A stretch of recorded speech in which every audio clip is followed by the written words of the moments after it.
Namhlanje zi-23 zika May la sithe sohlangana khona sizokhuleka sikhulekela inkinga ezenzakalayo sikhulekela izingane zethu zona eziphakathi kwalo lonke lodlame nale gangsterism ziyalwa izingane zethu kodwa namhlanje sithe masizocela sicele kungaphezulu angenelele sinabefundisi ke namhlanje sinenkonzo zonke siphinde futhi nabo ke abafundisayo abafundisi insapho nabo sinaye no principal wesikolo sase TJ sona lesi sihlukumezeka kakhulu kuzo zonke lezi zinto kodwa ke yonke lento into eaffecta all the schools zase Pimville nabo makhelwane sikhulume ngabo bona kanjalo ezinye izikole eziningi ezihlukumezekile siyazibona ke omshukantambo nazo ke zihlukumezekile oprogress siphinde futhi sibone neMusi High nayo ineyinkinga ezifanayo igangsterism abantwana bethu bangenile ku gangsterism so sicela ke ukuthi masiphuma lana kulomkhuleko omkhulu ongaka siphinde futhi si-accelerate le program siyikhulise ibe yiprogram ezoba nezinto esizozi-actiona sihambisane kanjalo nabo bonke abasiphetheyo ngoba zikhona nazo inkokheli zasekuhlaleni ama-political parties akhona nawo ayingenile le program siyi-committee ke ngoku-organizer lo mcimbi omkhulu kangaka sibone ukuthi sisazokhula ke manje siyibone ukuthi lento lena ayinto ephelela lana into esazohamba lezi ingane sizohlangana namaphoyisa sihlangane nama-correctional services sihlangane nama-social workers sonke and come up with one program ezokwenza ukuthi izingane zethu namhlanje zona lezi ezibhekene nalo mcimbi ziyibone ukuthi asinayo inhloso yokuthi sidile ngabo ngendlela enegative but we want to correct. We are going to correct all the deeds abazenzayo ezi-wrong. Siphinde futhi and address those aba affected nalabo abafuna ukufunda, especially the matriculants. We are saying we need ukuthi now nabo sibakhuthaze ukuthi sibanikeze ispace sabo sokuthi bakwazi ukufunda and produce results. Ngalokho futhi sifuna ukusondeza even ama companies adila ngama bursaries. Ama bursaries are available there, but unfortunately abantwana bethu they are unable to access them. So we are also bringing back that area ukuthi bangakwazi ukuthi babheke only abonafsas, but companies must also come on board to say this is what is available esingayisebenza singabayenzela yona abantwana bethu. Even other institutions we are also intending to bring them ukuthi basinikeze ama career exhibitions. Zizinto esicabanga ukuthi sizozenza lezo going forward. Again asibheka abazali bethu, asibheka ama teachers wethu. Our teachers are overwhelmed. Abantwana bethu bahlupha abo teacher bethu bakwi stage la kubonakala khona ukuthi bacela nabo ukuthi singenelele. We are also going to do something for our teachers. Just to say teachers as SGPs, sicela uba nani nilekelele ama SGPs all over appreciate ama teachers wethu. At least noma ningebenzela a year end function, just to say we acknowledge what we are doing for our kids. So that is that. Ngicabanga ukuthi we have got commitments as parents as well. Sizokwenza sure ukuthi even these policies must be implemented. Code of conduct for our learners, it must also be implemented, and we are going to promote it. Into yokuthi abantwana bethu, they must be engaged in fights and bullying activities must come to an end. Lento yokuthi niyolwa futhi ngaphandle and think you are going to escape because nilwele ngaphandle nilwanga esikoleni, it's going to come to an end as well, because the moment you are wearing our uniform even outside of the school premises, you still are our responsibility and we must be in charge. Because kunomntwana owenze an event or activity, not even an event, because you can't call this an event, wenze ukungcola ngaphandle, wayobonakala le uba le uniform ayigqokile uniform yase TJ. Therefore, on those grounds, we are saying we are going to act. Whether nenza ukulwisana ngaphandle niyaleqana ngaphandle, we are still going to hold you accountable. Ngiyabonga. Thank you. Ya ke nna ke Phiri, the chairperson ya National Association of School Governing Bodies in Greater Soweto. Today Remo Pimville, we have a pray in terms of the defense around issue of gangsterism. My core input to this particular issue, it's all about parenting. For Christians, there's also a statement that says, failing to parent, definitely children become victims of that circumstances. And when we are here today, we are trying to make sure that we get our children back into a system. Going into a political situation, worst of them all, we are turning 50 years from the activists in 1976. So the 76 activists, today we have their siblings, we have their children, we have great-grandchildren, and the great-grandchildren that are participating in the education of today. But up to today, there's still no parental involvement. And we don't understand what's the challenge. However, we need everybody out there to make sure that we then deal with issues of parenting. Charity begins at home and nowhere else. As organizations, as political parties, as social parties, as churches and all, we cannot bring our personal interest, our political beliefs, and our general business perceptions or conditions into school. Schools produces politicians, business people, priests, educators. Every person is being produced in school. Therefore, schools are a fundamental place where we've got to do most for our children. But we have failed to do so. Verwoerd put it very clearly, that just refuse them education. Anything that you put in a book for a black man is not going to be able to go forth. And today we see it happening. In 1712 with Willie Lynch, the How to Make a Slave, today we see the impact of it that is taking from. The 1884-1885 White Men's Conference in Berlin, it also sending fruits for today. You go as far as where we are today. Let me give you the 5 decades that are problematic. It's 70 years. In the 70s we had eruption of the June 16, where children of school fought the political circumstances of the country. We go to 80s, we had the same learners in school who fought the destabilization, ill beliefs, ill discipline, and all the other wrong things that were happening in the society was dealt by the children. We moved into the 90s, then the freedom and democracy came into power. We moved into 96, we came into an issue of school governing bodies, where I come from and participate, the school governing bodies. We then move into 2006, we have an issue of collaboration, friendship, commitments, contacts and all. In 2016, we went into issue of credentials. Where are you educated, non-educated, what qualifications do we have for everybody to do something else? We are now in 2026. We're still running a process where the problems that were never in school in the previous history, they are now moved from the community into a school. It's a reverse thrust. The basic point, wrong parenting, non-presence of fathers in particular, because mothers are always there. But absent fathers, in the system, it has cost us big time. So men out there, please stand up. Make sure that every man goes to school, especially in all high schools, where children tend to become in adolescence and other things. They think they have grown up, they think they can handle issues, they think they're in a better space, but the truth is, there is a challenge. You need men that will then put discipline and other things that are there.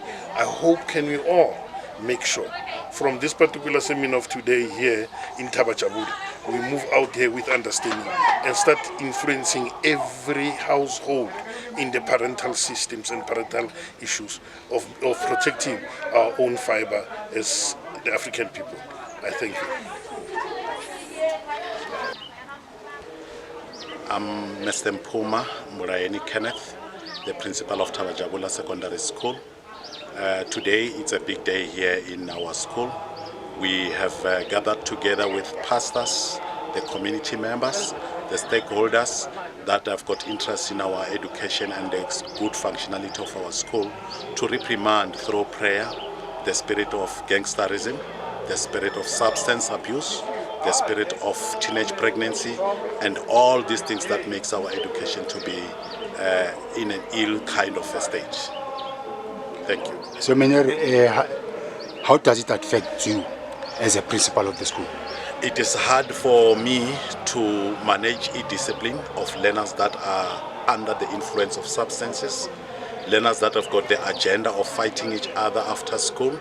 When you're still busy in the office doing other administrative work, you just hear the noise outside the school where learners are fighting against each other based on where they stay, based on their home languages and other aspects relating to that.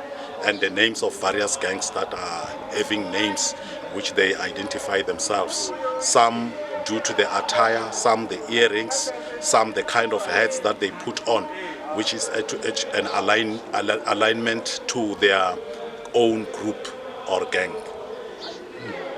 So then, lento lena Meneer, abantwana mawubhekile ama-gangster lawa, is it a formation in the school or outside the school?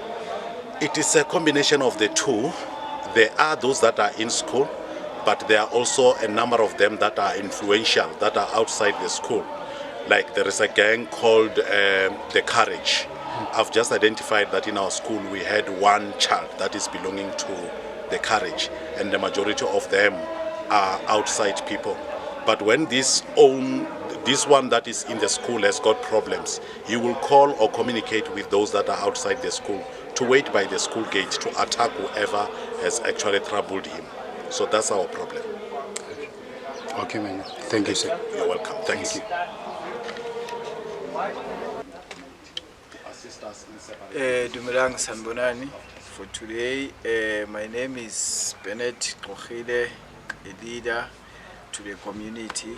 Today we are here at Thaba Jabula School, Klipspruit Pimvik, with regards event yanamhlanje, a prayers day. The school is facing gangsterism and bullying ekolweni. So we as leaders, as a community at large, not leaders only, as community at large and other structures, we are gathered here sisonke ukuzohlangana nge-event yokuthi ke we don't like bullying esikolweni. We don't like izinto ezifana nabo gangsterism and crime. Isikolo sithi akube indawo peaceful whereby abantwana they get together baze for education bafunde. So izinto ezifana nokuthi ke abanye abantwana mabe khona esikolweni bazobhulishwa, we are against it as a community and as leaders. So we are here to say no to that. We are saying abantwana laba bayenza lokhu abazami ukuthi ke bayiyeke into efana naleyo, because isenzo esifana naleso to us as leaders is criminality. You understand? Iskolo indawo ehloniphekile government and the community. It's whereby abantwana they get to ukuthi bafunde. And funny enough, Tina, as leaders, we grew up kule skolo at Thaba Jabula. That's why we came on this event in Mabespisa. We grew up kule skolo. This skolo sine history eningi kabi about this school. As you see kule side ngapha there was a ground. Sidlala ibhola. Ezubona le holo leli we used to use le holo as a facility lama pageants. Nama previous host PG pageants, Mr. Bachabula, yabo host amakwaya. I understand. We were active kakhulu as students. We bring joy to this school. Yabona. We didn't allow izinto ezifana nalezi ezenzakalayo. So but today as time goes on we see izinto ezifana nalezi. That's why we quickly rush in as leaders to say we put a stop to this. We are saying no, and then we'll try to assist the scholar, no principal and the community in whatever way. So that's why we are here today. It was there to put we are joining hands to say no to this. Yes. Okay, so njengoba usho ukuthi ukhulele la, how was the discipline in your school days? Very tight discipline, very tight. Discipline ngasho ukuthi iqala ngathi. Beyiqala ngathi. Although mangathi uya remember ngeenkathi zethu masisakhula. Isikolo lesi bekuna too much activities ebezikhona. Your courses bekune political background eningi ekhona nama leaders, I understand. But thina besazi masila esikolweni ukuthi sila esikolweni sizofunda. Spare time sethu we used to have bekunabo netball. We are so fortunate lesikolo sina everything. Sine netball court, yabona, sine soccer court, sine race court. We understand. There's everything. So aleso sikhathi ke idiscipline beyithathi kakhulu in such a way ukuthi bese release too much pressure to abo mistress nabo principal. We understand because of bese well disciplined as students. Are those activities still on? Are they still active? In terms of abo netball, soccer? No.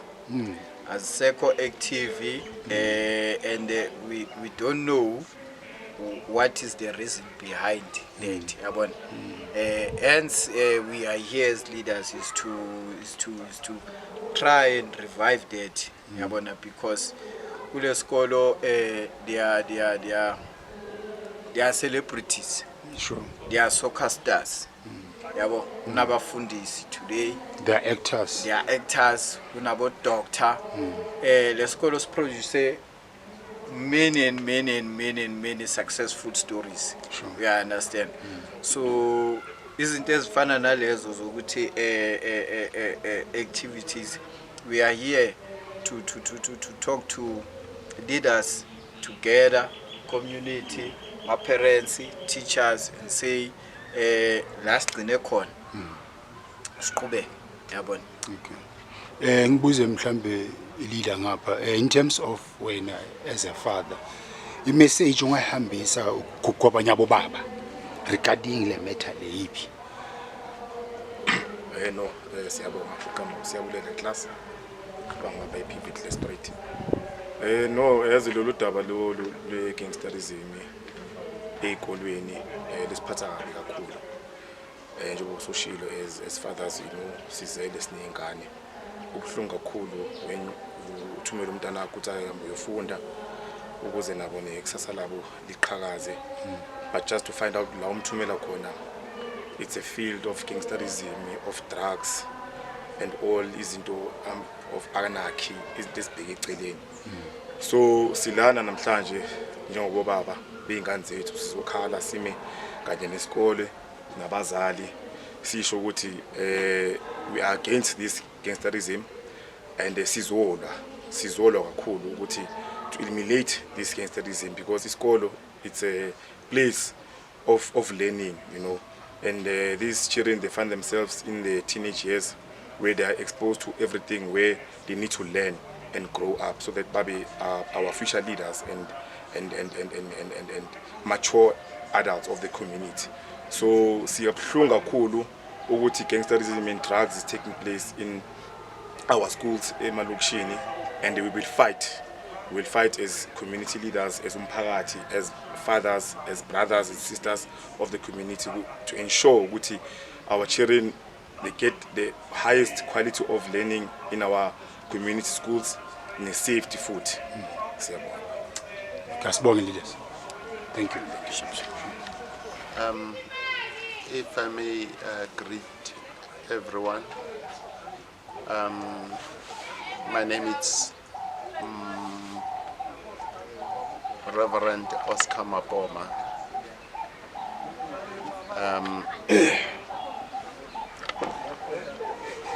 Yeah, I feel that today we have this prayer here at the school.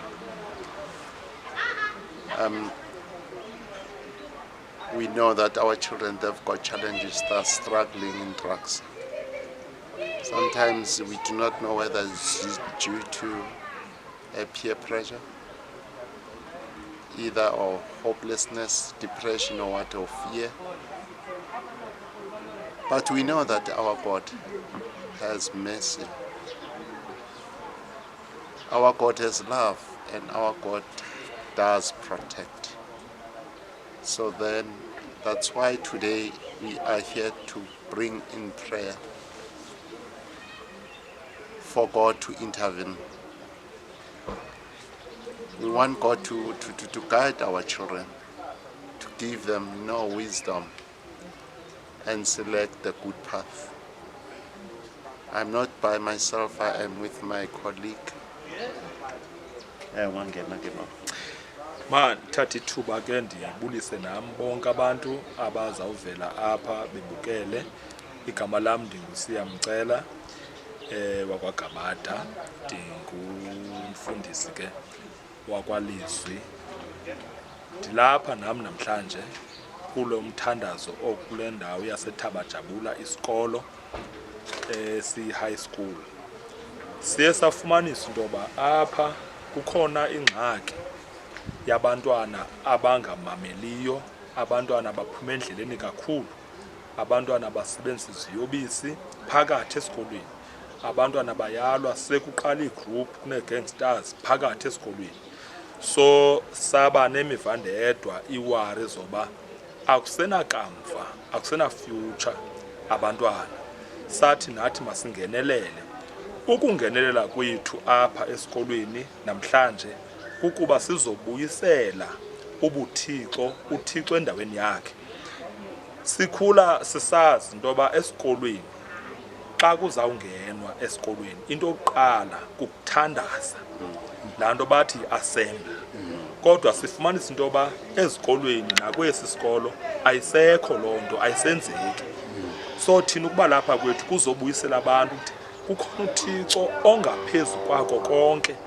Noba kukhona ezinye inkolo kodwa sidalwe nguthixo sisonke. Silapha kwesi sikolo sizovakalisa uthixo yedwa makangenelele ukuze abantwana bakhule besoyika uthixo, ngoba ithi iBhayibhile ukuhlakanipha kokuqala kukoyika uthixo. So ngoku abantwana basamoyika uthixo yenza ukuthi bangasoyiki nabazali abangothixo babo, ngoba umzali wakho unguthixo wakho. So sikulo mmesi apha kwesi sikolo, sikulo mmesi elokishini, sizothandaza apha singabefundisi namhlanje, sizothandazela into ubuthixo makangenelele. Enkosi kakhulu umphathi wami. Bafundisi, ubaba njengoba ukhulume ngokuthi bekuthandazwa, impact ekhona manje i-different yalesa sikhathi kuthandazwa ne-different yamanje njengoba kungasathandazwa, umfundisi angayibeka nje kancane ukuthi yiphi difference? Umahluko omkhulu tatam kulo mbuzo wakho, ngela xesha kwakuthandazwa nawe uyayazi mhlawumbe ukhule ngelo xesha loba esikolweni. Ndikuvusenza umzekelo apho uthi besicula ingoma ethi we are marching in the light of God. In the light of God. Yes. Indeed, bekunjalo and umntwana wesikolo ebe-discipline ngeyona ndlela. Umntwana wesikolo bengakwazi ukuthwala phakathi esikolweni, umthole nekepsi, ispoti, whatever hat, ebengakwazi umntwana ukuthwala. Namhlanje babhema even naphakathi esikolweni. Abantwana namhlanje uyakwazi ukuthi utitshala ethetha naye awalk out aphume eklasini. So umahluko engawubeka ngulowo, ngela xesha kwakuthandazwa abantwana babe nesimilo esihle, bemazi hayi bemazi ewe. Again, ukugcwalisela futhi, the word of God ezikolweni, when assemblies were present, they used to give us a conscious how do we sizibonakalisa kanjani ebantwini ilizwi likaThixo sasilifumana i-10 commandments, the Lord's Prayer, and that it talks to your conscious, your inner conscious, and even from the house, even from schools, we find that our children, today they do not know their God. You feel that other religious Muslims, a 10-year-old Muslim child can tell you about the Quran, but our own children in schools, they do not know what is happening, what is wrong or what it is right. This religion is so important, especially in knowing Christ. The country on its own, it's a Christian country. So we urge, therefore, government, please to intervene. And sometimes we do have around the area pastors that are there who can provide scriptures to the children at assemblies. Or if, please, the government, must allow that, so that that is the core, of anything. Ekhona ukuthi bazi nje ngokwelizwi likaThixo eyona nto ibaluleke kakhulu. Enkosi kakhulu. Siyabonga abafundisi. Sibonga kakhulu. Inkosi siyabonga nathi usinike lithuba singafikela nakulanto. Kukhona ingoma esiyazi ukuthi ingoma yesizwe. Yadam uNkosi sikelele iAfrika. Yabona akusekho nalonto nje ukuthi nje Nkosi sikelela. Xa kuthethwa ngenkosi ke akuthethwa ngenkosi ezi, kuthethwa ngenkosi eyi-1 uYehova uThixo. Xa singafikela nje sibuyise sosidima kwi-assemblies, Nkosi sikelele iAfrika. So uThixo kuzathoba umoya wakhe, because ukuphila ngaphandle komoya kaThixo is either uyamkhonza umkhonzi kodwa ukuphila ngomoya wakhe. So into esikhali ba uThixo akayibuyise ayazi ukuthi ukhona uThixo. Abantu noba bengakhonzi bayamhlonipha uThixo, bayamjika uThixo. Akunyanzelekanga ukuba uzumhlonipha uThixo kumele ecaweni. So enkosi ngelithuba ngifundisi wethu. Sibonga Inkosi kakhulu. Siyabule. Thank you that. Okay. My name is Shitlangoma Bob Mabasa, residing in Pimville, Klipspruit. We have organized, I'm one of the conveners of this event at Tabajabula High School, TJ in abbreviation. And we have invited parents, we have invited police, we have invited SGB members to come so that together with parents and learners, we can fight this scourge of violence that's devouring our learners, our children. These criminal elements, these criminal behaviors are not only confined to TJ, they run and span across the whole of Soweto. For that matter, the whole of Johannesburg.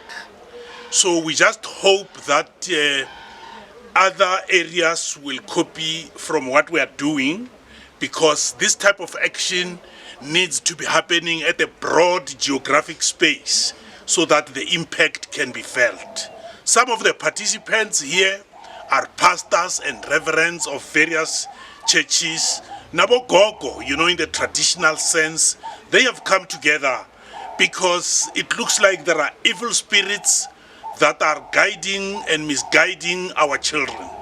Our children are forming gangsters even inside schools.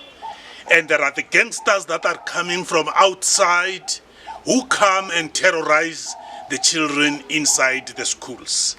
Drug pushers also sell drugs to our children so that our children, instead of learning, they end up concentrating on being drug addicts.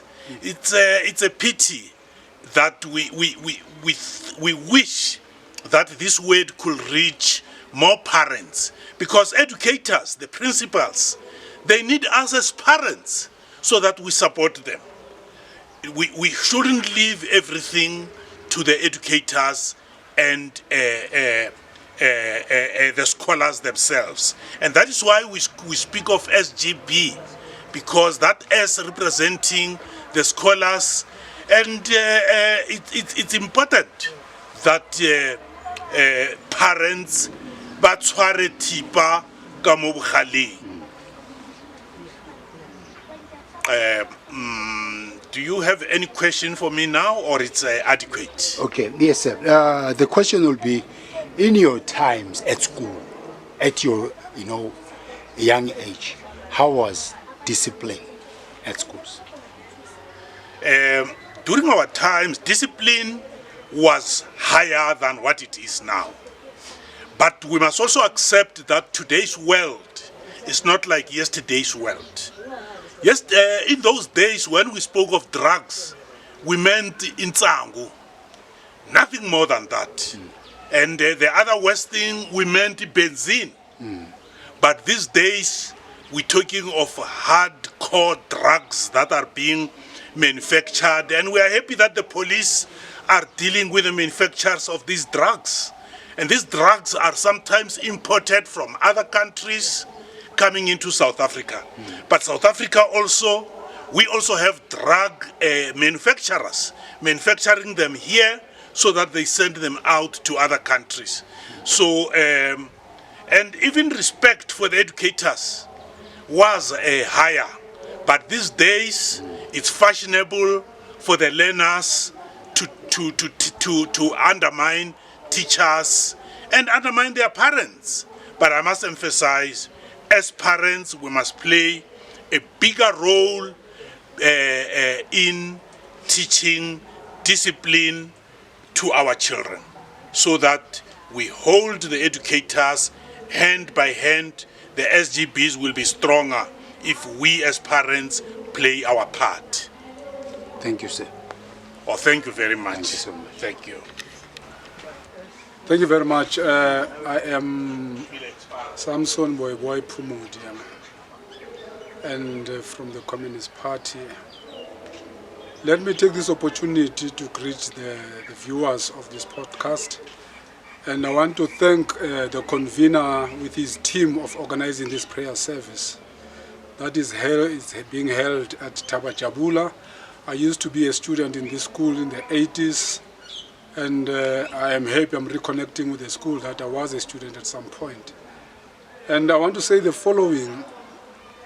South Africa has become what it was not expected to be, what it was not meant to be. And we want to thank the leadership that is taking steps in order to connect with the kids. And the challenges, as we were listening, the speakers in the church service, and the issues that the school is facing, it is drugs and alcohol that is facing the school, gangsterism. And I want to say the following, it is that the kids that are here are also victims of drugs, they are victims of alcohol. And these drugs and alcohol are supplied to these young kids by parents. And therefore we want to call on the law enforcement agencies that they should work with speed to identify, they must use the intelligence services to identify the suppliers of these drugs into our schools, suppliers of drugs to the kids, to the youth of this country. And because if the intelligence services are not being used to identify the suppliers, it is going to continue happening in our schools. And therefore the Communist Party, I'm happy that they are getting involved in what is affecting our communities. And it is important that we must mobilize society to understand that the challenges that they face, it's in their hands. They should not sit in their houses and wait for the government to do. The people, they must stand up and be able to do what? To assist and help this school. Because if the parents are not involved in the school, if communities are not involved in the school, these kids are going to be victims of criminality that we see in the school. The Tabajabula school, it is not an isolated school. Almost all the schools are facing the same challenge of violence, the challenge of drugs, the challenge of alcohol in the school. And the educators and the principals are facing these challenges. Instead of the teachers having to teach the kids, they then have to manage the drugs and alcohols that are being supplied to our kids. And therefore we want to make a call. One, to the communities to stand up. The parents of the Tabajula is one of the schools that has got over 1,000. It therefore means there's over 1,000 parents that must stand up and be able to defend and protect their kids. Because if they're only sending the kids to the schools, they're putting more pressure on the management of the school, on the principals and the teachers. And we want to say to the kids, it is in their hands. They must learn to reject certain things, because that is why they're in school. And their level of thinking, their level of maturity, they must also understand that education, and through education, they will be able to be opening doors. And therefore, they need to focus on what is important. And also help this law enforcement agency to identify who are the suppliers of drugs in the school, because they know them. People from outside might not know who in the school who are supplying the drugs, and it's for the learners to stand up and say, I know. And they must say that with remaining anonymous, of course, because it's a risky business that will be getting involved. And those that they give this information, they should also not give the names of where they got this information, of who are the suppliers of drugs. And as the Communist Party, we want to say to the parents, please stand up and defend and protect the kids, because these children in these schools, they want education. That's why they are in the school. Even today and tomorrow, they'll be in the school. It is because that's what they want. We need to protect them from those parents who are supplying the drugs, who are supplying all these things, that who are supplying even knives, for these kids to come and use and become gangsters. And this is what we want to make a clear call to everyone. Says it cannot only be left to the school management. It cannot only left to the kids to deal. It needs the whole community. It needs society to stand up. Because if we are not standing up, fortunately the future will be bleak, because these kids, they will be left on the... I like there's a verse in the Bible that say, and therefore the responsibility lies with us as parents to be able to do what? To support the kids in all ways. And we want to make a call to the government as well. Let them use the resources that they have to support particularly the township schools, because the township schools are the schools of the working class and poor people. They might not be having monies to employ security companies. They might not have monies to improve security in the schools, and they rely on government, because some of these schools are no fee-paying schools. They don't have the resources that schools in the suburban areas have. With that, I want to make a call and say, let us stand up, let us all as a community to do what? Stand up and be able to assist our schools in order for the kids to do what they do best, which is to learn. Thank you very much. Thank you, sir. Dumelang batho ba baholo, nna lebitso la ka ke Siabulelang Joko. Ke mo ko teacher Tabajabula. Nna ke a tshaba bana ba dikolong tsobane every day. Ba tshosela bana ba bang ba tshware dithipa tse diholo diphanga ba kwazana. After school ba rata ntho tsa bona tsa after school is after school. Le hona ke ne ke tshaba nje ho ya toileteng ya bashimane. Hobane ke tshaba go bana ba batlang kwatisa tate be bang ka phone ng khonaka. Ne ke tshaba nje, ne ke tshaba. Ke bila ka re a nkgonaka nna ka kopa go hotela toileteng ya banyana. Hobane bashimane ke ba tshaba bana ba ka ntshwara poro. Hona ha ke tsebe nna jwang ke tse jwang. Bande ka letsatsi le leng so ne ba batla go utswe ke le box na ntato moso o sa rateng bana ba utswe ntho tsa hae. Ha ka ta ba ngwana o nthusetsa go bona ya wena ke tla o kwasa. ne ke sa tsebe ke tse jwang a go kona o tlo nkwazo bana ba tlo utswa le box ha qeta mo a ntsha 3 star a ntshosetsa a re wena o tla nyela hona tje ha qeta ka ga ke tla utswa eo bana ke tsebe ke tlo etsang go bana ke sa utse ne tlosho jwang ke a kopa le nna. How old are you? 10 years old. 10. What's a great man? What's a grade, ma? 5. Grade 5. Yes. So, ilo affect until it's 18, ba lona tse se re tshoa fela lo feta di groundong ba nka tshaba bana ba go batla go tshosetsa. Okay. Ra le bona nana. Ke a dumedisa kaofela. Ke a dumedisa ke dumedisa batho ba mo Street batho kaofela le bomme ba nang le dikolo. Motho o buang mo ke Elizabeth Mathabe ke dula hona mo TJ mo tate sa TJ mo Mbambisa. Hoseng ke mo TJ from 6:30 to 8:30. Ntho e tsala mo sekolong mo ibima bomme baka bana ba lona ba kena sekolo ka 9 o'clock kona ngwana hlahang ene ka mo molomong ka mo ba bua ditaba tse bogolo ke mametse ke le mo gating ba bua ditaba tse bogolo maybe ba khutsiwa hote le fitla le tshwatse le fitle ba ra why ba tshojo le fitle le tla fitla ka nako ya bona ene bana bana nna pele ke ba search ke na le bomme ba nthusa go se re ba search gore ba tshwere ne re thola tsona di drugs re thola ntse sa lokang bo di chipa bo jalo se ba ikenela fela ene hape le bona banyana ba ya tsuba banyana bana ba ya tsuba bana ba ya nwa eno tla bona ba tshwere ntwena metsinyana se metsi ke ntho tse sa lokang tsena le di drugs tse ba di nwang ene bana ba arabile principal pelaka ile re principal hore wa bona ukuthi uqoke kanjani bana diaparo tsa bona ha di ntle why rona bana ba rona mo locationing ba sa tshwane le bana ba di private school bana ba rona ba locationing ba kenya diqepezana ana ha re ba je le mona ka diqepezana mara tshwantsa apare setho ene ntho ya hore ngwana a santsa le mo sekolong a ba etsa merire metelele fela a kenya masala makane ka ha tle ko sekolong eo ha se ntho entle ngwana o tshwantse be ngwana a bona le hore o tla sekolong bashimane bona ba thausa marugo ba hlaisa ditranka ba maburugo a bona a fasitse maoto dieta tsa bona tse black di kentswe di shule tse red ha o bua le bashimane bana ha ba utlwene ba ya pampa ha ba tsamaetse ka bana ba bona fela hore ke mapantsola ba ipitsa mapantsola ya ntho eo ke sekolo sa TJ ho tshwantse re tse jwang re le batswadi why re sa tswe re tlo bua le bana ba rona e ka be na bo mme le atla le tlo botsa mo sekolong hore na teacher e ka be ngwana wa ithuta teacher e ka be ngwana o tla ka nako e ka be bomme bana ba locationing ha le dudi mo dikhoneng la apere di night dress di bua ka batho hobane always bomme ba ema dikhoneng o fumana ke ntse gown night dress ha o tshwantsa tle sekolong a tlo botsa hore ngwana e ka be ngwanaka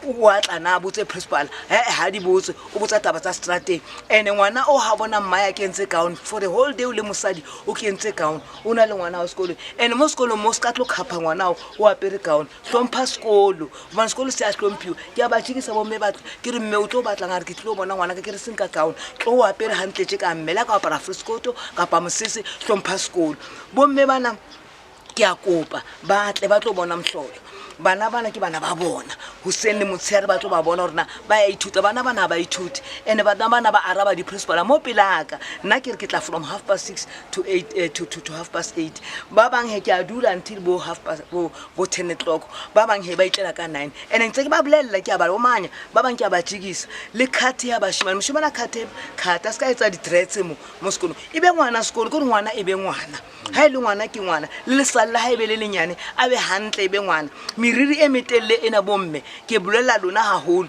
ho wena o nka tšhelete ya lo waste ka ngwana o mo isa ko na ba mo etse miriri ha kuta ha na le miriri mengata ha ile smart a be smart ibe bana ke a kopa bana ibe bana ene sekolo sa TJ ke sa senya sekolo sa TJ rona se re tswaletse di doctor se re tswaletse batho ba keneng parlamenteng se re lo tswaletse batho di nurse re tswaletse batho ba bangata sekolo se tsona re batlo hore ho tle dibodu tsona re di batla mo sekolong sa TJ re batla ebe bana ngwana ebe ngwana bana ba mamele yana ke thapetse thapelo ya ka tjeko ya Saturday bontate ba le ba ithaopa batla le bomme ba tlo ithaopa re tlo rapela hobane ha se re rapela ke bokwala re mpe re di fe Jehova re Jehova ke bao bana ba ha ntate e ba le bona bosudi motshare e re ha ba bua le bona ba utlwe hore na ho thuwa eng kore ha ba re bana ngwana a etseng a tsebo re tshwantsa etseng ngwana hlomphe motswadi wa hae yana ke shebile charity begins at home. How bona ngwana o etsa ntho tse sa lokang a tlotswena hore o principal o tla tla etsang or mo sekolong tla tla etsang ho batho ba strateng ba tla ba etsang ha ke kgathale ha ke na le bana ba sa lokang mo hara lapa la o ska sheba bana baka nna modimo ntisetse bophelo ba hore ke kgalemele ene nna ke batla ke shwa mo ke tsebe hore ke entse something ho bana ba ke kopa government wa rona le nna me government myself I can do but ke a kopa hore taba ya di right rena re batle re le basadi ba holo nna ke na le 73 years ntho di right yona ke nke 9 months pregnant e utlwe ke nna ne ke le sepetlele ke thotsa pain ya ngwana o so ha ona ngwana o na le di right ngwana ditokelo tsa hae ko mamela le utlwisisa le focusa ene ntho ya bana ba lona le ba rekela di phone ngwana a tobetsa a shebane le phone le qoqane mme le ngwana le qoqe se la qoqa ka phone ha o kena ngwana o tshwere phone mai o tshwere phone ntate molo o tshwere phone nkgono no tloelang di phone a re focuseng ka bible e re ngwana ha kena re a ke re baneng bible le be le lentswe le beya mo baneng ba lona le bue ka bible re rapeleng re rena re ka ja eng re tse sandwich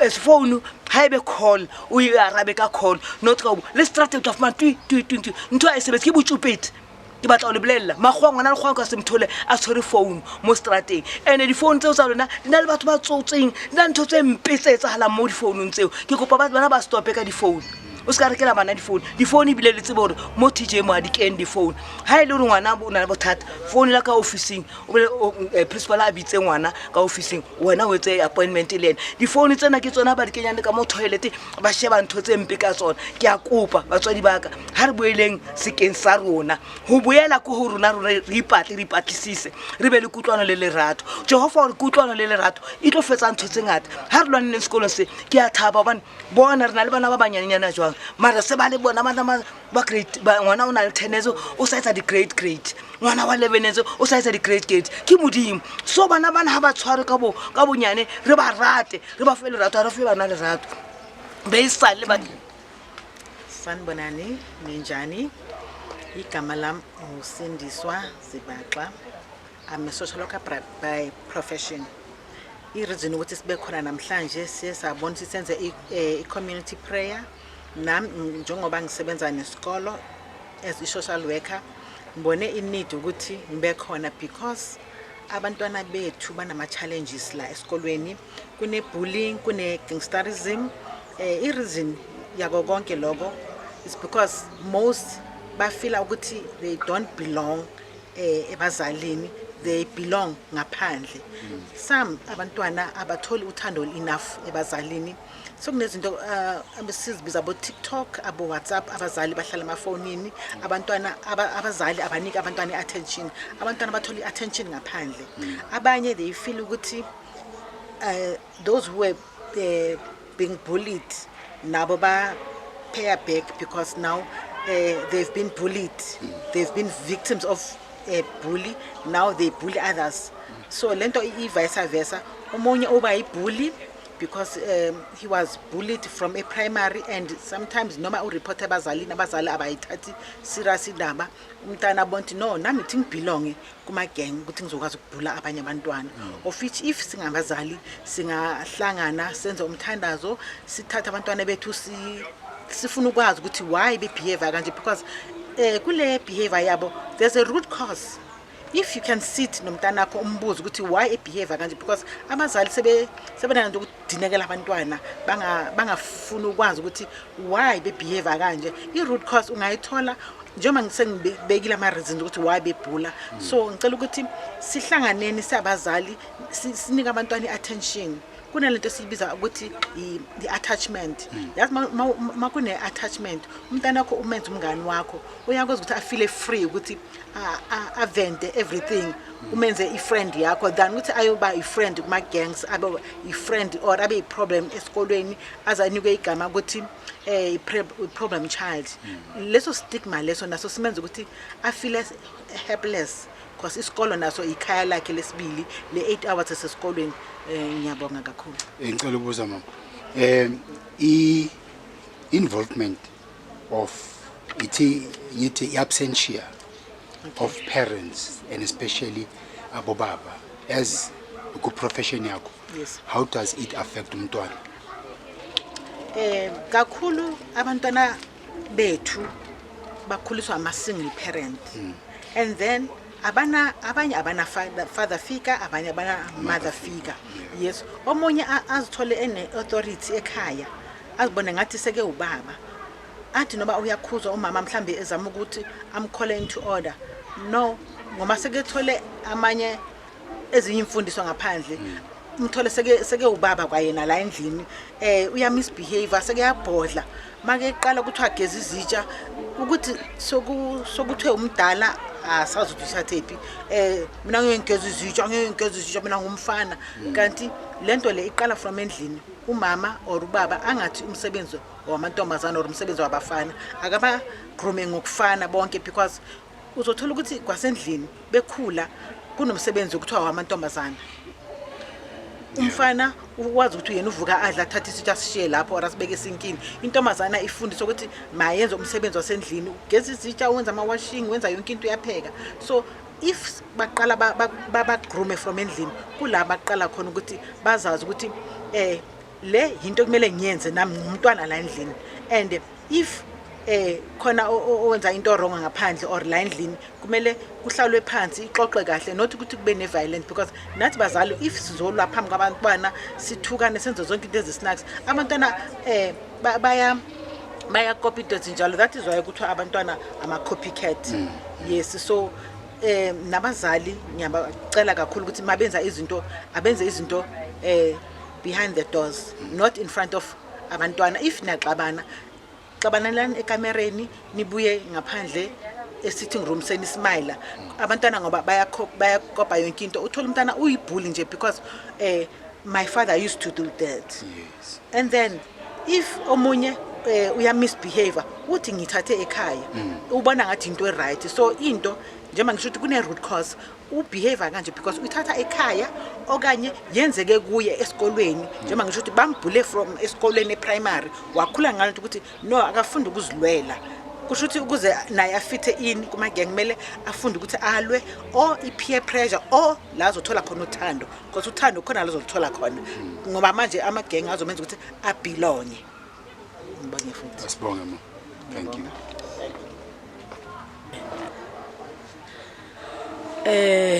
Mna ndinoluvuyo wakwambambo igama lami selapha eThabathabula namhlanje 23 ezakaMeyi ngalimini namhlanje siye sacela ukuba sibe neprayer apha esikolweni sethu TJ bazali bahlali isikolo sethu sase-TJ sihlukumezekile ngabantwana abantwana bethu bamameli khona ngoku kunegroup bazibiza ngoba zigangsterism izolo besibiziwe apha sengabazali kunabantwana basuke kwezinye izikolo bazongena apha eTJ bezokwenza izinto zabo zegangsterism luckily babhaqwa ngabanye abantwana wathi uprincipal abantwana mabangeniswe eziklasini basheka bona ngoba lapha babaleka bongena ezitoilet babengena ezitoilet kulapho babanjwe khona bafaka ofisini kwabizwa itishara zabo zezi principal zezikolo safika bekhona apha ofisini ka principal kwabizwa nabazali namapolisa ingxaki esebhekene nayo bazali eTJ abantwana bangafuna ukufunda gangsterism sicela usizo sicela uncedo.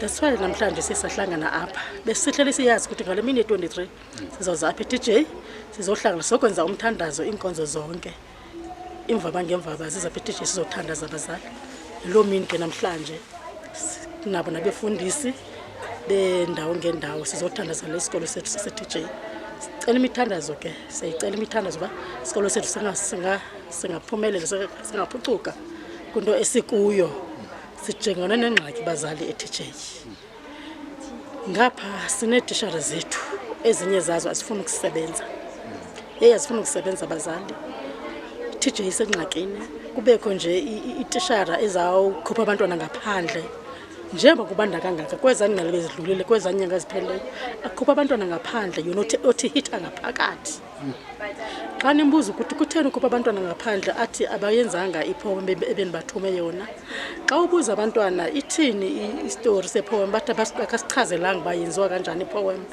akhupha abantwana ngaphandle grade 8 abantwana bahleli ngaphandle for 3 3 weeks abantwana abafundi bahleli ngaphandle umeme wenze hide and seek athi makafikile afika sign register ahambe abantwana balokho bengaphandle sinengxaki bazali e-TJ sinengxaki zetishara siphinde sibe nengxaki zabantwana sicela usizo bazali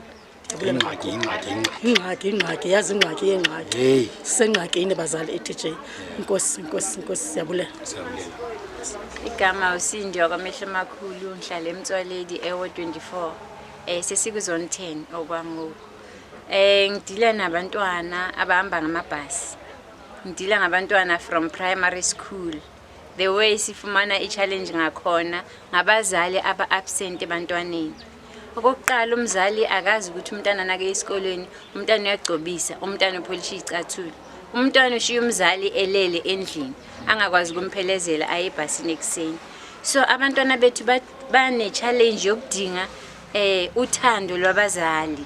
You cannot just let umntana we5 years aphume ekuseni aye endlini wena mzali wembethe ingubo ulele. Umntana umazi ukuthi i-shirt li-ayiniwe upolishile icathulo ugcobisile ebusweni. Sine challenge abantwana as far as bayabhulishana emabhasini. Umntwana omncane uyafika uyahlale kwisiti ebhasini then omdala uyafika uyamsusa ebhasi esitulweni. So sine challenge ukuthi no government nayo uyosifela at some point ngendaba zama budget and stuff athi akasena budget yama bus conductors because the time bokunama bus conductors it was much easier. Umntana make efika bekahlala comfortable azi ukuthi ongenandawo uzofika mengenyawo ebhasini. So now ibullying iqala emabhasini ngaphakathi. So umntwana end up that fear yokuthi ayi angiye esikoleni ngani ngoba kunobhuti ka grade 10 kunobhuti ka grade 12 abuse ebhasini. Lastly kunabantwana abaheva isex emabhasini. So lo mntana ofunda grade 2 or grade 1 ubona this thing yenzakala ebhasini baphakamisa iskate they are doing sex ebhasini. Umntana akasafuni ngesikoleni because abantwana base high school baya heavy sex ebhasini and u driver bamameli at all. So we need ukuthi government ingenelele. We need ukuthi government ibuyise ama bus conductors emabhasini. Sinama volunteer but guys we cannot volunteer bomi bethu bonke. Sinama families that we need to take care of them. Kumele sidle kumele sibe ngabantu nathi at the end of the day. So government make ngakabuyise ama bus conductors azoba strict kulabantwana emabhasini. I think even these things ezigqoko nani yamapansula and stuff ingake yithi kwehla kancane. Thank you. Ngiyabonga. Morning everyone, I'm Kenneth Sitebe from Kliptown SAPS. Today I'm here at the Thaba Jabula Primary Secondary School in regard to the candlelight to fight. Yeah, today it's a prayer session which involve pastors from different religions, which basically they are trying to say enough is enough on gangsterism at school. What is happening need a special touch, special prayer for us to work as a team, community, police, and every law enforcers in order for us to redirect our position to face what our kids are facing. What we are trying to establish is a teamwork whereby parents can take full responsibility of what is happening in life of their children, and also we need more action and activity which must take place from the parents' side. Parents need to attend such prayers. Parents need to attend when the principals of different schools are calling a parental meeting so that we can have a way forward in what we are facing. In order for us to be able to control those kids, parent must lead, must take the front lead. Parent must parent their kids according to what they want to be continuing at school. If if you are informed as a parent that your child is misbehaving, please make it serious that you attend to it, and make it serious that you make teachers feel that you feel their pain, because it's very painful for the kid to disrespect their teachers, but without informing their parent of what they are doing. So for us to come down this issue of gangsterism, we'll need more active parent to form part at schools. When kids are going to schools, if you had to escort your kid, please do so. If you had to collect your kid from the class gate, please do so. If you had to support, but make sure that you check the book. It's only way of communicating with the teacher of your child, for you to see whether your child is attending, for you to see where your child is failing, for you to see where your child is lacking, so that you can give a moral boost and moral support. But in today's meeting, I see only lot of attendance was by the female parent. I encourage the male parent to participate in this. Let's make sure. It was a candlelight. It's like after tears. We are saying enough is enough. But without you being here and showing support and showing that you are also enough of what the kids are being facing, this will continue going on. But I'm challenging you as a police officer, please make time. I'm challenging you as a father too. Please be supportive to your kid. Thank you. Thank you, sir. Thanks. Okay. Mna ndingumama uTilana, Jeanette Tilana wala iPMV, ezone 6. Ndize apha eTJ namhlanje ngenxa yezinto ezenzekayo la esikolweni.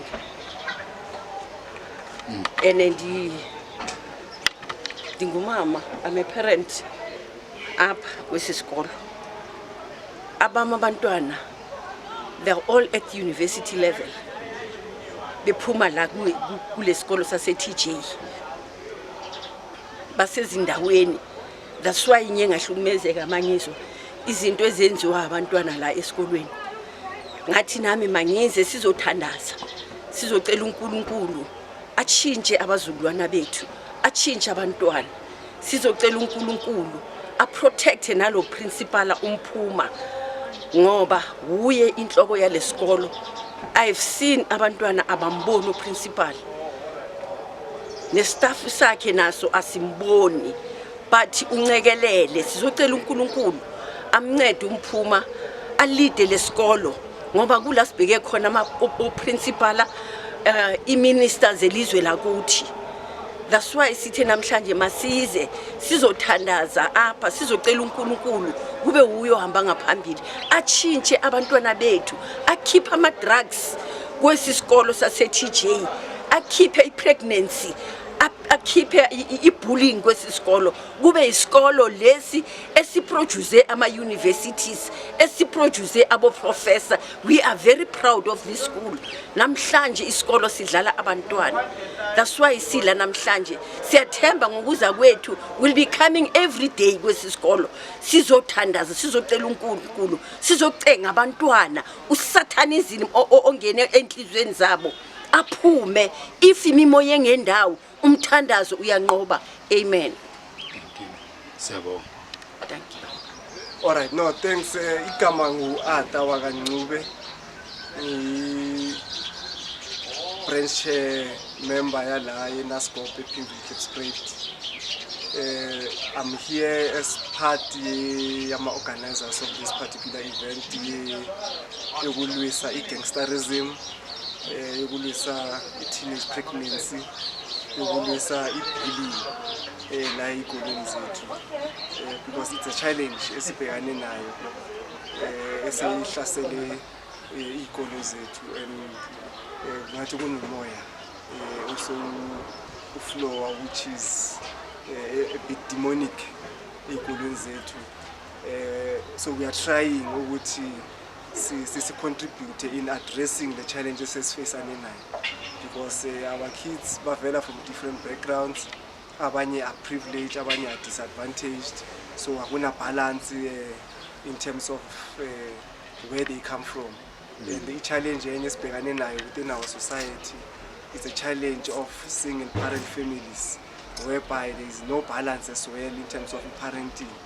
And the labantwana laba, when they get into the school, ikolo are supposed to be a safe haven, are supposed to be a distressing situation whereby whatever challenges ababhekene nazo from ekhaya mabafika esikolweni, those challenges become eased because bahlangana nabanye abantwana and then bakhona ukushare all those experiences asesikolweni, all of that. So we are saying in today's society kunama abnormalities akhona, and then abantwana bethu are affected kakhulu yilama abnormalities.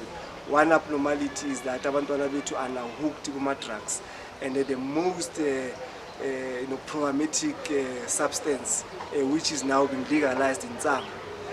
Nsango is a gateway yama hardcore drugs, and then the age group yabantwana bethu ababhema Nsango has now gone to 13 years. So meaning once they get to grade 8, they get now to be exposed into this Nsango thing, and then it is creating problems because it damages some brain cells abantwana bethu babhema Nsango before bayongena eclassini, and that creates problems as well because manje if there is no monitoring from estradini whereby kunama role models within the communities ekhaya, kune balance in terms of parenting, esikolweni kunama representative council ukuthi labantwana bethu once they get into that space asesikolweni they become responsible learners. So we need to look at how we do things in terms of manage and assist ikolo zethu in terms of abantwana mele babe ama-learners, ama-teachers abe ama-teachers,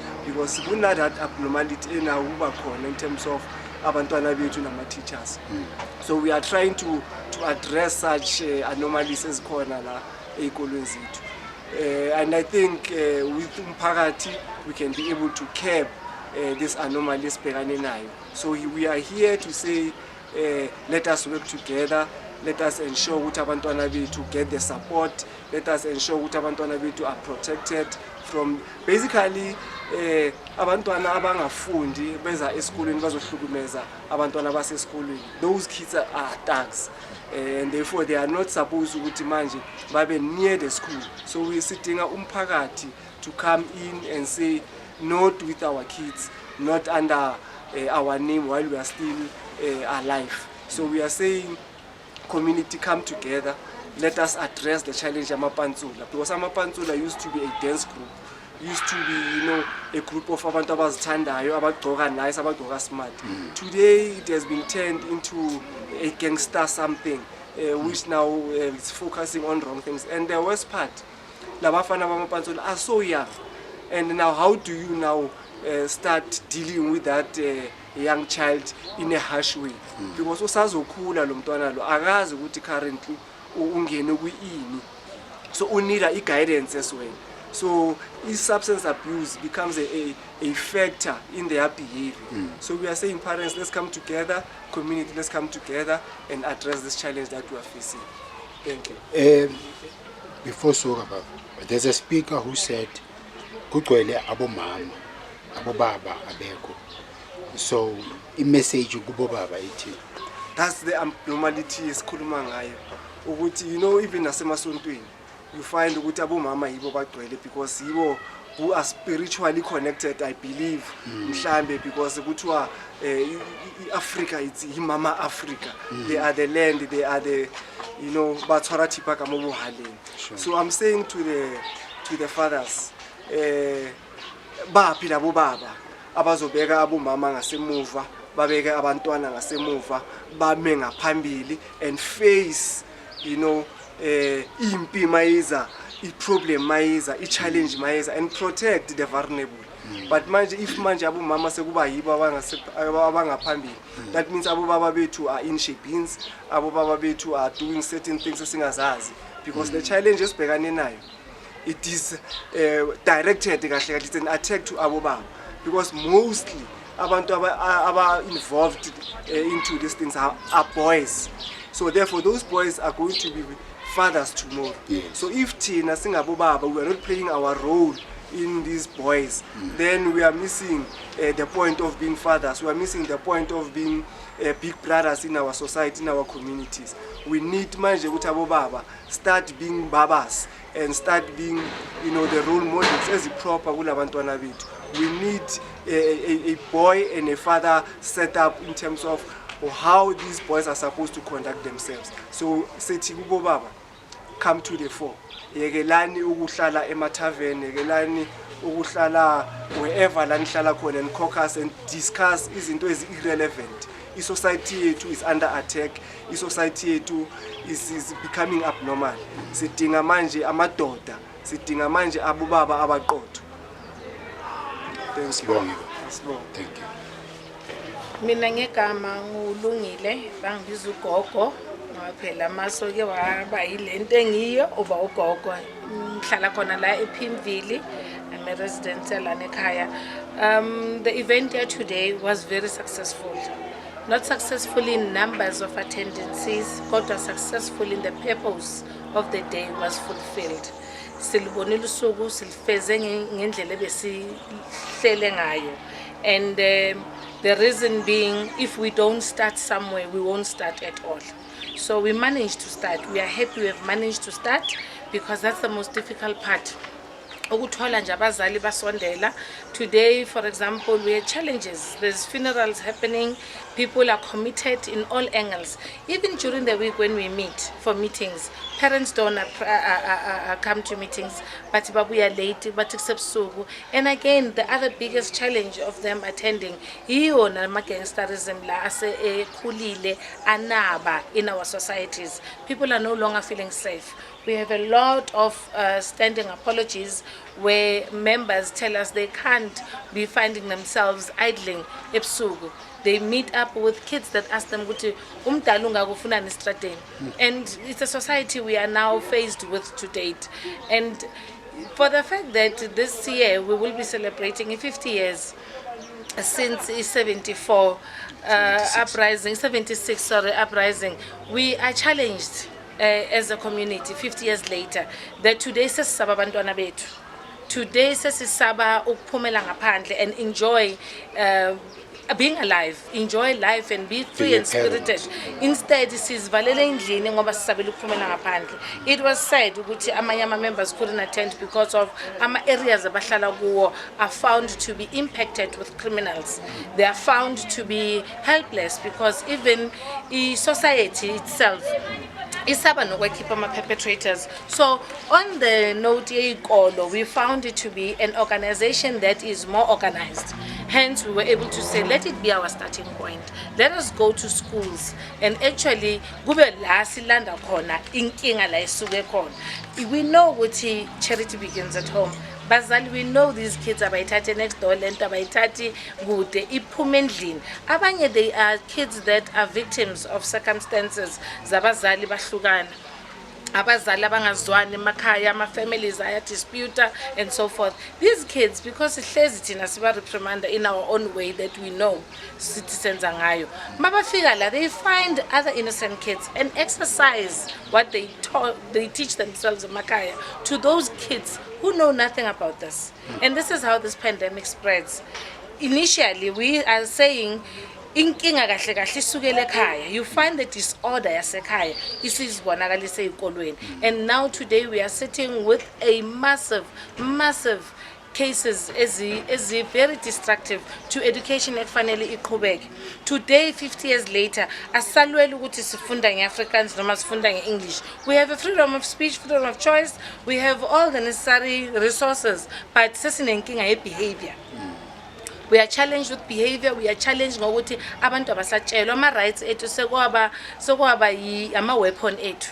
Umntwana ngeke umtshele, umuntu omdala ngeke umtshela, akekho ofuna ukwehlela omunye. We are living in a society whereby umntwana uzokutshela straight ukuthi angizali wena. But it's okay because with this prayer today we have requested God's presence. And into enonkulunkulu phakathi ayihluleki. For myself ngiyumngoma njengoba ngimelana, I have realized ukuthi Africans, we have lost it somewhere. We have left things that we're supposed to do, and we are no longer doing them because it's westernized. Angeke lichitheke igazi liphelele nowhere. Umuntu into enkulu. Umuntu umsabe futhi. Ukuchitheka nje kwegazi lomuntu, it's no child's play. To date asisalwi nabantu silwa nemimoya. To date isizwe sime ngalendlela esingayo, it's because we are fighting a spiritual war. A war that we need to come to an understanding ukuthi if ekhaya kunamasiko and awayenzwa azozibonakalisa emphakathini. Today abantwana bethu ba behave ngalendlela ba behave ngazo sithi bangenwe idemon. Akusi demon. Abanye amadlozi abangenile. Ebangena kanje abazi bakhalele kuphi, abazi ba act kanjani. Uma ungazinikeza isikhathi umzali ubheke ibehavior pattern yomntwana ukwazi ukuthi ube neqiniso. Sometimes umntwana wenza into ayenza umalume endlini. Kodwa umalume got away with it because umdala. Mara abantwana banamhlanje information yabo iningi ngalendlela ukuthi yabakhulisa self bebancane. So we appeal to the community, we appeal to everybody who partaked even in this prayer meeting besinayo today to say go back, asibuyele emasiswini, asilungiseni igwegwe zethu, asiqondiseni isimo somsamo wasekhaya. Umdala amazo omncane, umncane amazo omdala, because ama teacher wethu now aseyahluleka yilabantwana because isimo sesimoya asihlalanga kahle, isimo sedlozi asihlalanga kahle. There are kids who died a very horrible death in a transport yesikolo. Leo mimoya, it's only a few who went to go fetch Leo mimoya. And that incident ayiqala ukwenzeka iseke yenzeka before, but only a few still follow isimo sezinto zesintu, whereby izothi umuntu mephelele estradeni nimlande ngehlahla nenze kahle isimo ekufanele nisenze ekhaya ukuze umoya wakho ulale ngokuthula. Khona manje leyo mimoya iyezunguza la ezikolweni because abantu abalanda abantwana babo basaba ukuthi abantu bazothini. Abantu bazothini syndrome iyeke because kusasa kuyokhala nina, kusasa kuyohlubuka nina emndenini ngoba lo mntwana akahlazi nje isikole uhlaza umndeni wonke. So we are appealing to the nations everywhere ukuthi asingayeki amasiko ethu, asingayeki ukwenza izinto ezi-right, asisebenzisane nama-teacher. Abafundisi today they gave us a very informative sermon. Baze bacela ukuthi bawu-3 abantu esinenkinga ngabo. Sinenkinga ngomntwana esikolo, sinenkinga ngeparent, sinenkinga nango-teacher. Those people need to be in a relationship. Those people need to work together. And without those people, uprincipal akanawo umsebenzi. Uprincipal akayikho into angayenza. So I'm appealing nami njengogogo uLungi ukuthi abantu mabayenza amasiko abo, bayenza izinto ezikahle ukuze umhlaba lo siphila kuwo uzoba mnandi, sizokwazi uku-enjoy sonke namadlozi wethu alala ngokuthula. Thokoza. Bonani, igama uVuyo wakwabafo la Pimville Ward 25 Michael Maponya branch. Ngithanda ukubonga to those abazile today ku prayer session namhlanje tabajabule, and I so wish ukuthi every year this thing can be successful ibanjwe njalo ngoba sihlushwa ama gangsters, sihlushwa amapantsula, abantwana abangafuni ukuzofunda. So to those kulabantwana abangafuni ukufunda ngithi kubo, barriers of today are clevers of tomorrow. Clevers of today are barriers of tomorrow. Be a barrier now. Matrix, go to school because all clever abafuni ukuya kuphi esikolweni. All clever mabaya esikolweni bayohlupha. Ohlupha abantwana abafuna ukufunda. Bullies must belong to jail. Bullies must belong to jail. All clever must belong to jail. Gangsterism must belong to jail. And they mustn't be suspended. How come umntwana umthole ukuthi ukwazi umntwana esikolweni benya suspend? Suspending for 7 days iPad. They must be totally expelled esikolweni. Khona manje we cannot have abantwana abasabuka esikolweni bacabanga ukuthi ayi esikolweni, cabanga ukuthi uyohlushwa, uthathele icathulo, uthathele school bag. You can find ukuthi at of 1,500 lama gangsters I4 control isikolo nabo teacher bayabasaba. So if I want to say to the parents, mawumzali unebhuli ilethe phambili. Umzali une-gangster endlini ilethe phambili. Because we cannot simele lento yenziwe yilabantwana. Community asukume nabo omistress othisha bayasaba uku-approacha labantwana. Abasashaywa labantwana. Ngiyabonga.